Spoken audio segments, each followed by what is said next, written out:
Lévesque, blogueuse et artiste bento. Bonjour, Mme Lévesque. Bonjour. La raison pour laquelle on vous invite aujourd'hui, on fait une émission sur Internet, sur l'importance de Facebook, et votre histoire représente une belle histoire sur comment vous vous êtes lancé et créé à partir d'Internet, de Facebook. Vous pouvez nous raconter rapidement comment vous en êtes venue à devenir blogueuse et connue par vos bentos.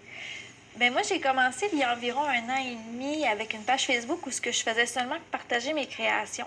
Donc, j'avais ouvert les bentos de Valérie, qui était vraiment simple comme concept, juste mettre mes bentos dessus, rien d'autre stratégie, ni... Et rapidement, un bento là, pour les gens à la maison qui ne savent pas. Là. C'est un lunch créatif. Le terme bento veut tout simplement dire boîte à lunch en japonais. Donc, c'est pas très compliqué comme explication, mais c'est tout simplement un lunch qui est très créatif. Et la philosophie bento, par exemple, n'est pas nécessairement créative. Moi, j'ai commencé, il y a environ 2 ans, à en faire pour le plaisir chez moi, mais c'est seulement quand j'ai commencé à embarquer le facteur créativité que j'ai commencé à les mettre sur ma page Facebook.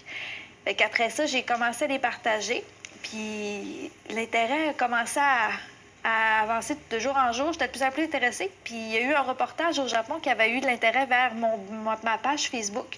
Donc je me suis dit, s'il y a des gens qui sont intéressés par ce que je fais, peut-être que, dans le fond, j'ai peut-être un petit talent envers ça. Donc je me suis dit, on va passer ma page Facebook à un autre niveau. C'est à ce moment-là, en janvier 2016, que j'ai ouvert le blog Les Bentos de Valérie avec www.lesbentosdevalerie.com. Donc il y avait vraiment une entité à part entière sur un domaine.